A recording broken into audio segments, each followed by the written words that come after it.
انہوں نے حضرت عمر رضی اللہ تعالی عنہ کی خدمت میں لکھا کہ فتح آپ کی منتظر ہے۔ انہوں نے لوگوں میں اس کا اعلان کیا اور علی رضی اللہ تعالی عنہ کو مدینہ میں اپنا جانشین مقرر کیا۔ دوستو، جب حضرت عمر رضی اللہ تعالی عنہ نے ازواج مطہرات کے ساتھ حج کیا تو حضرت علی رضی اللہ تعالی عنہ کو جانشین بنایا۔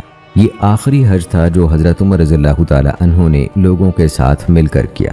یہ ہجرت کا 23واں سال تھا۔ وہ امہات المومنین کے ساتھ گئے۔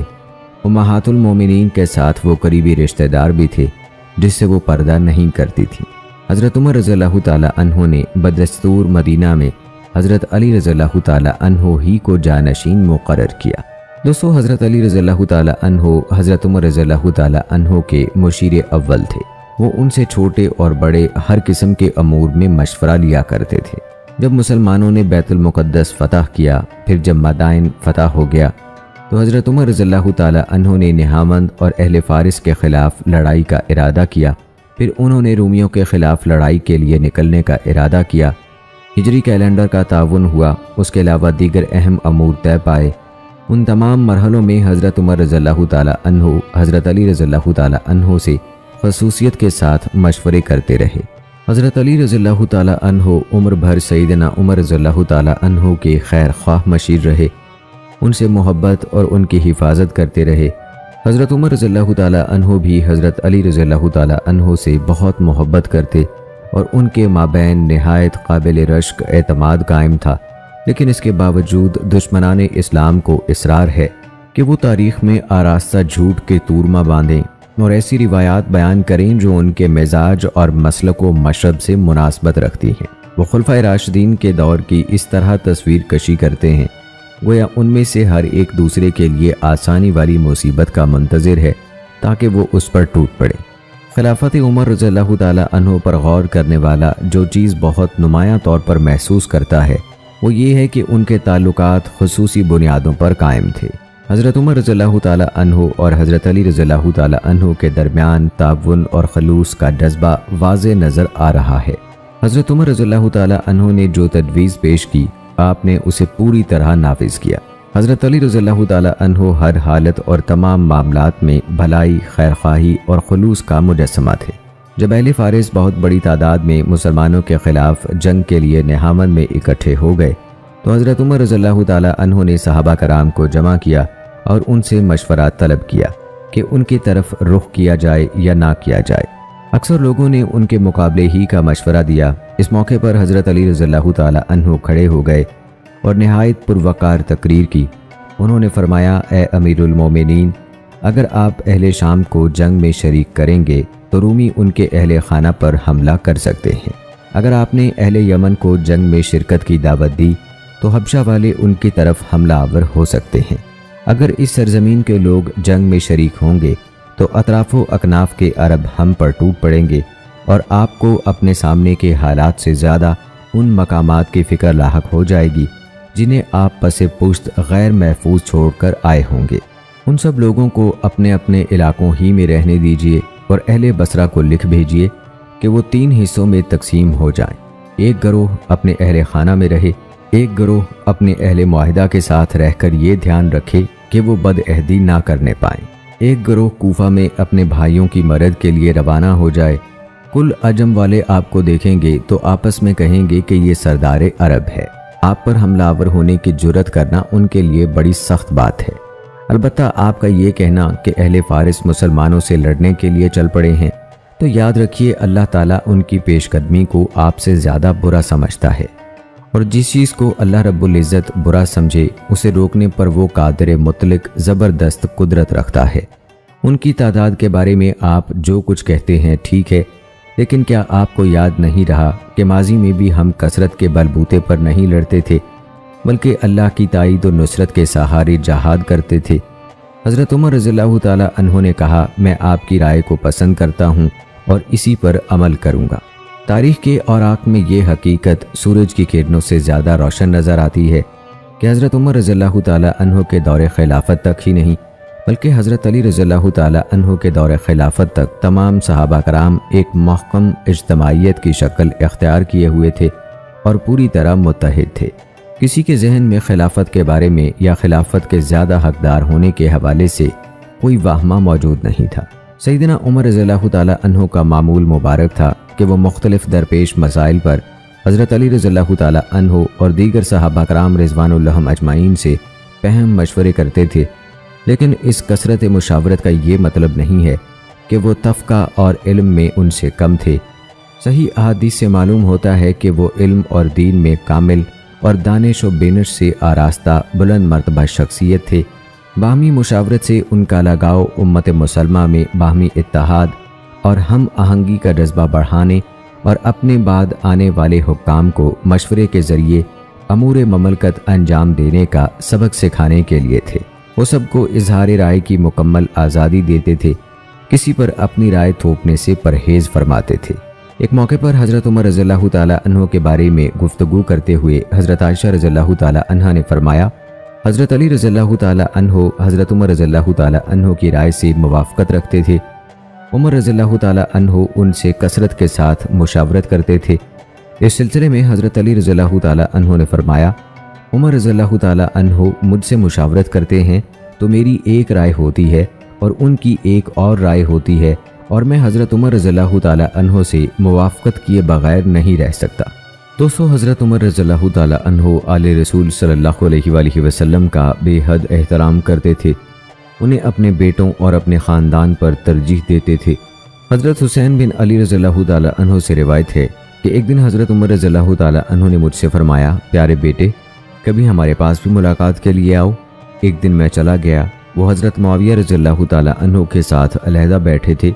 ان کا بیٹا عبداللہ بن عمر رضی اللہ تعالیٰ عنہ اجازت نہ ملنے کے باعث باہر دروازے پر ہی رکا ہوا تھا۔ یہ صورتحال دیکھ کر میں واپس آ گیا۔ بعد ازاں حضرت عمر رضی اللہ تعالیٰ عنہ پھر ملے، فرمایا، بیٹے تم ہمارے پاس نہیں آئے؟ میں نے عرض کیا، میں حاضر ہوا تھا، آپ حضرت معاویہ رضی اللہ تعالیٰ عنہ کے ساتھ علیحدہ تشریف فرما تھے۔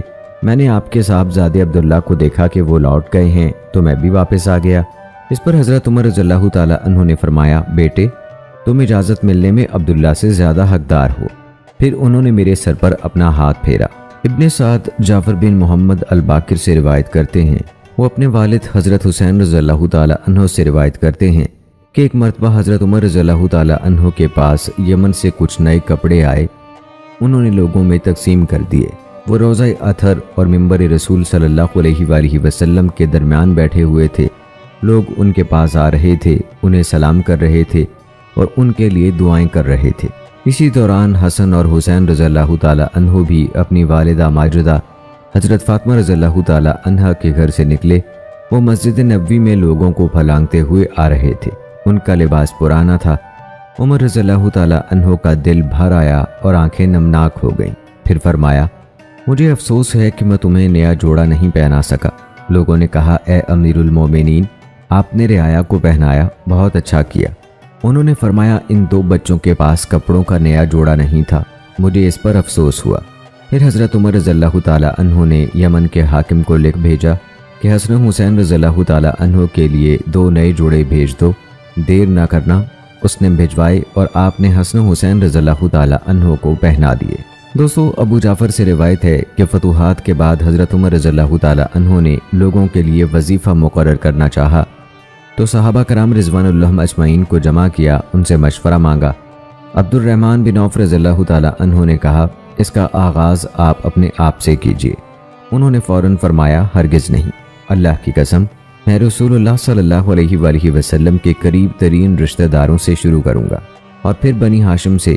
لہٰذا انہوں نے سب سے پہلا وظیفہ حضرت عباس کے لیے مقرر فرمایا، پھر علی رضی اللہ تعالیٰ عنہ کے لیے، تا آنکہ یکے بعد دیگرے 5 قبائل کو وظیفہ عطا کیا، حتیٰ کہ بنی عدی بن کعب تک پہنچے۔ پھر دریافت فرمایا کہ غزوہ بدر میں کون کون شریک ہوئے۔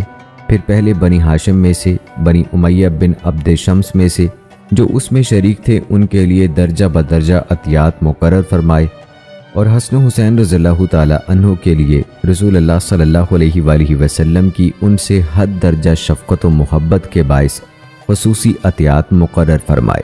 دوستو، ایک دن حضرت علی رضی اللہ تعالیٰ عنہ تشریف لائے۔ وہ عدن کی بنی ہوئی چادر زیب تن کیے ہوئے تھے۔ فرمایا، یہ چادر مجھے میرے بھائی، میرے مخلص دوست امیر المومنین حضرت عمر رضی اللہ تعالیٰ عنہ نے پہنائی ہے۔ ابو السفر سے ایک روایت ہے کہ جب حضرت علی رضی اللہ تعالیٰ عنہ خلیفہ تھے وہ اکثر ایک چادر پہنا کرتے تھے۔ عرض کیا گیا اے امیر المومنین، آپ اکثر اوقات یہی چادر اوڑھتے ہیں؟ انہوں نے کہا جی ہاں، یہ مجھے میرے مخلص دوست عمر بن خطاب رضی اللہ تعالیٰ عنہ نے پہنائی تھی۔ انہوں نے اللہ تعالیٰ کے ساتھ خلوص کا معاملہ کیا تو اللہ تعالیٰ نے بھی انہیں قبول فرما لیا۔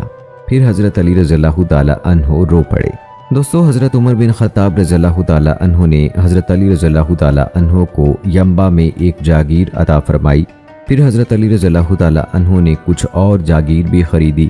وہاں چشمہ کھدوایا، لوگ کھدائی کر رہے تھے کہ اچانک پانی کا چشمہ پھوٹ پڑا۔ حضرت علی رضی اللہ تعالیٰ عنہ کو اطلاع دی گئی، وہ بہت خوش ہوئے اور اسے فی سبیل اللہ فقراء و مساکین کے لیے صدقہ کر دیا۔ یہ صدقہ انہوں نے اس دن کی کامیابی کے حصول کے لیے کیا جس دن کچھ چہرے روشن ہوں گے اور کچھ چہروں پر سیاہی چھائی ہوئی ہوگی۔ انہوں نے اللہ کی راہ میں اس صدقے کے بارے میں یہ تحریر لکھی، یہ علی بن ابی طالب رضی اللہ تعالیٰ عنہ کا اپنے مال کے بارے میں فیصلہ ہے۔ میں نے ینبع، وادی القرا، ازنیہ اور راہ کو اللہ کی راہ میں اس کی خوشنودی کی خاطر صدقہ کر دیا ہے۔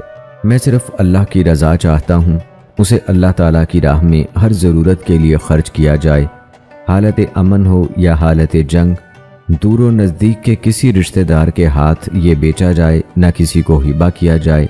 میں زندہ رہوں یا فوت ہو جاؤں، اس کا کوئی وارث نہیں ہوگا۔ اس عمل سے میرا واحد مقصد اللہ کی خوشنودی اور دار آخرت میں کامیابی کا حصول ہے۔ اللہ تعالیٰ اسے قبول فرمائے، وہی اس کا بہترین وارث ہے۔ یہ فیصلہ میرے اور اللہ عز و جل کے مابین ہے۔ اور آئیے ناظرین کرام، اب تذکرہ کرتے ہیں جب حضرت عمر رضی اللہ تعالیٰ عنہ نے حضرت علی رضی اللہ تعالیٰ عنہ کے تقرر کی سفارش کی تھی۔ جب حضرت عمر رضی اللہ تعالیٰ عنہ کو زہریلا خنجر مار کر زخمی کیا گیا تو وہ سمجھ گئے کہ اب وہ زندگی کو الوداع کہہ دیں گے۔ صحابہ کرام رضوان اللہ مجمعین ان کے پاس تیمارداری کے لیے مسلسل آ رہے تھے اور انہیں یہ کہہ رہے تھے کہ اے امیر المومنین، وصیت کر دیجئے اور کسی کو اپنا جانشین بنا دیجئے۔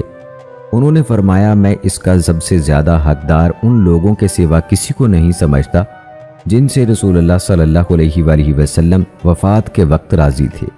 انہوں نے حضرت علی رضی اللہ تعالیٰ عنہ، حضرت عثمان رضی اللہ تعالیٰ عنہ، حضرت زبیر رضی اللہ تعالیٰ عنہ، حضرت طلحہ رضی اللہ تعالیٰ عنہ، حضرت سعد اور حضرت عبد الرحمن رضی اللہ تعالیٰ عنہ کا نام لیا۔ اس حدیث کا حوالہ ہے البدایہ والنہایہ کی حدیث نمبر 142 ہے۔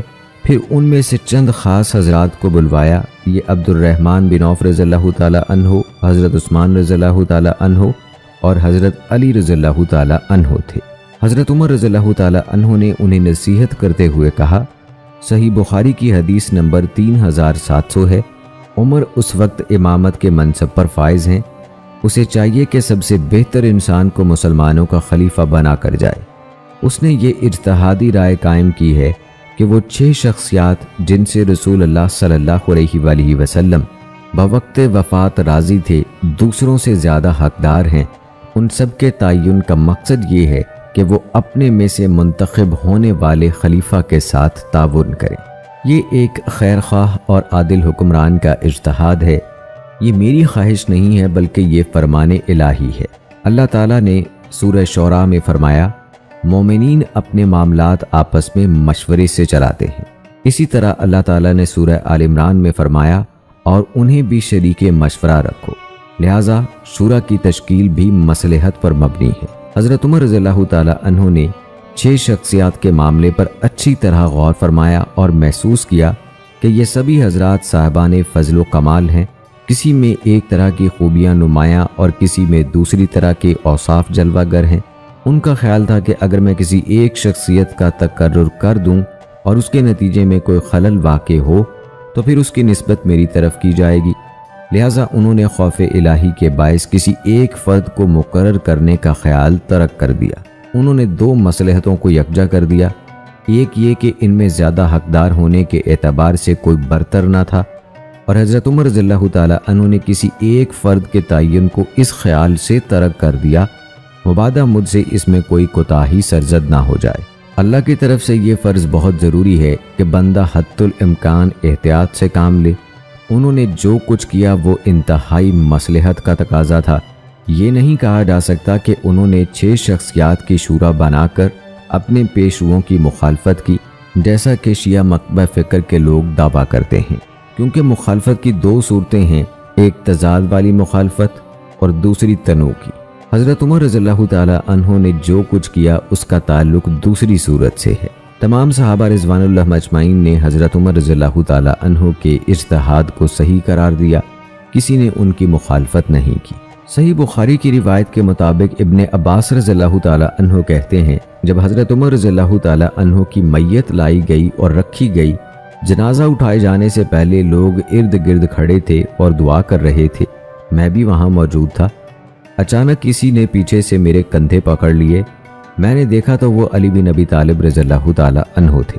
انہوں نے حضرت عمر رضی اللہ تعالی عنہ کے لیے اللہ کی رحمت کی دعا کی اور فرمایا، آپ میری نظر میں جو محبوب ترین چیز چھوڑ کر جا رہے ہیں وہ آپ کے نیک اعمال ہیں۔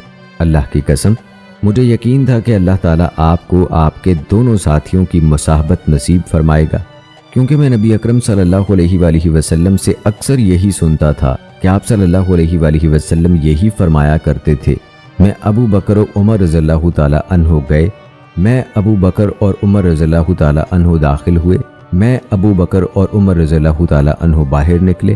اسی طرح دوستو کئی جگہ پر حضرت عمر رضی اللہ تعالی عنہ کے بارے میں حضرت علی رضی اللہ تعالی عنہ کے فرمان بھی ملتے ہیں۔ بلا شبہ عمر رضی اللہ تعالی عنہ راہ راست پر تھے۔ حضرت عمر رضی اللہ تعالی عنہ کی وفات کے بعد بھی سیدنا علی رضی اللہ تعالی عنہ نے ان کی مخالفت نہیں کی۔ عبد خیر سے روایت ہے، وہ کہتے ہیں جب اہل نجران آئے تو میں امیر المومنین حضرت علی رضی اللہ تعالی عنہ کے بالکل قریب بیٹھا تھا۔ میں سوچ رہا تھا کہ اگر حضرت علی رضی اللہ تعالی عنہ حضرت عمر رضی اللہ تعالی عنہ کی کسی بات کی تردید فرمائیں گے تو آج کا دن ہوگا۔ راوی کہتے ہیں کہ وفد کے ارکان نے سلام کیا اور ان کے سامنے صف بنا کر بیٹھ گئے، پھر ان میں سے ایک شخص نے اپنی آستین میں ہاتھ ڈالا، ایک تحریر نکالی، حضرت علی رضی اللہ تعالی عنہ کے ہاتھ پر رکھ دی اور کہا، اے امیر المومنین، یہ مسودہ آپ کے ہاتھ کا لکھا ہوا ہے، جناب رسول اللہ صلی اللہ علیہ وآلہ وسلم نے لکھوایا تھا۔ راوی کہتے ہیں یہ تحریر دیکھ کر حضرت علی رضی اللہ تعالی عنہ کے آنسو ٹپک پڑے۔ انہوں نے اس وفد کے لوگوں کی طرف نظر اٹھائی اور فرمایا، اے اہل نجران، یہ وہ آخری تحریر ہے جو میں نے رسول اللہ صلی اللہ علیہ وآلہ وسلم کے سامنے لکھی تھی۔ ارکان وفد نے کہا، اس میں جو لکھا ہوا ہے وہ ہمیں دیجیے۔ انہوں نے فرمایا، میں اس بارے میں تمہیں اصل بات بتاتا ہوں۔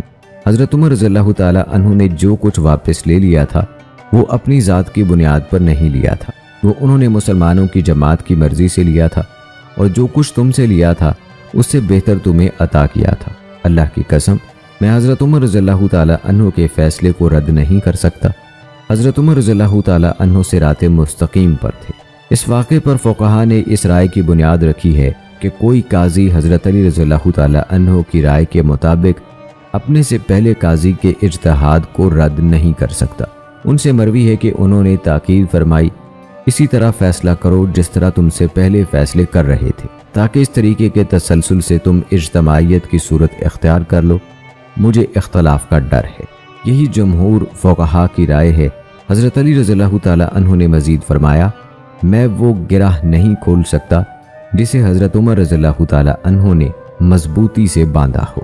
دوستو، حضرت علی رضی اللہ تعالی عنہ جب جمل کے مرحلے کے بعد بصرہ میں داخل ہوئے اور حضرت عائشہ رضی اللہ تعالی عنہا نے مکہ کی طرف واپسی کا ارادہ فرمایا تو آپ نے انہیں نہایت احترام سے رخصت کیا، پھر بصرہ سے کوفہ کو چلے، وہاں 36 ہجری 22 رجب کو سوموار کے دن داخل ہوئے۔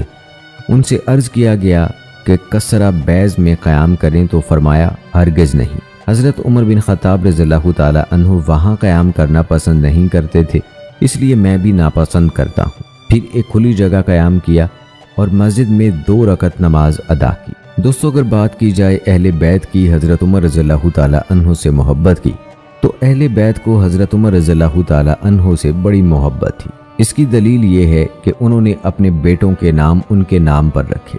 یہ عمل ان کی شخصیت سے محبت اور شیفتگی کے باعث تھا۔ حضرت عمر رضی اللہ تعالی عنہ نے اسلام کی سربلندی کے لیے جو خدمات جلیلہ اور عظیم کارنامے سر انجام دیے تھے، اہل بیت ان کی بڑی قدر افزائی کرتے تھے۔ اس قدر شناسی کا اظہار تھا کہ سب سے پہلے حضرت علی رضی اللہ تعالی عنہ نے ام حبیب بنت ربیہ البکریہ سے ہونے والے اپنے بیٹے کا نام عمر رکھا۔ حضرت حسن رضی اللہ تعالی عنہ نے بھی حضرت عمر بن خطاب رضی اللہ تعالی عنہ کے ساتھ محبت اور عقیدت میں حضرت علی رضی اللہ تعالی عنہ کی پیروی کی، لہذا انہوں نے بھی اپنے ایک بیٹے کا نام عمر رکھا۔ اسی طرح حسین بن علی رضی اللہ تعالی عنہ نے بھی عمر نام رکھا۔ حضرت حسین کے بعد حضرت علی زین العابدین نے اپنے ایک بیٹے کا نام حضرت عمر رضی اللہ تعالی عنہ کے نام پر رکھا۔ موسیٰ بن جعفر نے، جن کا لقب کاظم ہے، اپنے ایک بیٹے کا نام عمر رضی اللہ تعالی عنہ کے نام پر رکھا۔ یہ وہ ائمہ اہل بیت ہیں جو نبی اکرم صلی اللہ علیہ وآلہ وسلم کے طریقے زندگی پر چلتے رہے اور اہل سنت والجماعت کے منہج اور ان کی پاکیزہ سیرت پر گامزن رہے۔ حضرت عمر رضی اللہ تعالی عنہ کی وفات کے بعد بھی مدت دراز تک ان کے لیے دل میں جو محبت اور تعلق خاطر تھا، حضرات اہل بیت اس کا اظہار کرتے رہے۔ حضرت عمر رضی اللہ تعالی عنہ، ابو بکر اور عثمان رضی اللہ تعالی عنہ کے نام اہل بیت کی اولاد میں سے جو مذہب حق یعنی اہل سنت کے عقیدے پر ہیں، ان میں ہمیشہ جاری و ساری رہے۔ ہاشمیوں کے وہ گھرانے جو کتاب و سنت پر عمل پیرا رہے، ان میں اولاد کے نام صحابہ کرام اور امہات المومنین کے نام پر رکھے جاتے تھے۔ انہوں نے طلحہ، عبد الرحمن، عائشہ اور ام سلمہ جیسے نام رکھے۔ دوستو، جو لوگ اس بات پر اعتراض کرتے ہیں، ہم ان کو دعوت دیتے ہیں کہ وہ حضرت علی رضی اللہ تعالی عنہ، حضرت حسن رضی اللہ تعالی عنہ اور حضرت حسین رضی اللہ تعالی عنہ اور دیگر ائمہ اہل بیت کی پیروی کریں اور اپنے بیٹوں اور بیٹیوں کے نام خلفائے راشدین اور امہات المومنین کے ناموں پر رکھیں۔ ہم ان سے امید رکھتے ہیں کہ وہ حضرات اہل بیت کے طریقہ کار کی اتباع کر کے اہل بیت سے اپنی محبت کے دعووں کا ثبوت دیں گے، یا وہ یہ بات ثابت کریں کہ حضرت حسن، حضرت حسین اور حضرت کاظم، حضرت موسیٰ بن جعفر نے اپنے بیٹوں کے نام حضرت عمر اور حضرت ابو بکر پر نہیں رکھے۔ دوستو، حضرت عمر رضی اللہ تعالی عنہ نے اہل فارس کے غنائم میں آنے والی شاہ فارس یزدگرد کی بیٹی حضرت حسین بن علی رضی اللہ تعالی عنہ کو عطا فرمائی۔ اسی عظیم خاتون نے زین العابدین علی بن حسین کو جنم دیا اور حضرت حسین کے بیٹوں میں ان کے سوا کوئی بھی باقی نہ رہا، اور حضرت حسین رضی اللہ تعالی عنہ کی نسل حضرت زین العابدین ہی کے ذریعے آگے بڑھی۔ جو بدنصیب لوگ عمر بن خطاب رضی اللہ تعالی عنہ کو برا بھلا کہتے ہیں، انہیں ایسے مذموم کام سے اجتناب کرنا چاہیے۔ اگر اللہ تعالیٰ کی ذات بابرکات کے بعد حضرت عمر رضی اللہ تعالی عنہ کا یہ کردار نہ ہوتا تو حضرت حسین رضی اللہ تعالی عنہ کی نسل کا سلسلہ ہی ختم ہو جاتا۔ حضرت عمر رضی اللہ تعالی عنہ نے غنائم میں آنے والی شاہ فارس کی دوسری بیٹی محمد بن ابی بکر کو مرحمت فرمائی۔ اسی طرح وہ حضرت حسین رضی اللہ تعالی عنہ کے ہم زلف ہوئے اور ان سے قاسم بن محمد پیدا ہوئے۔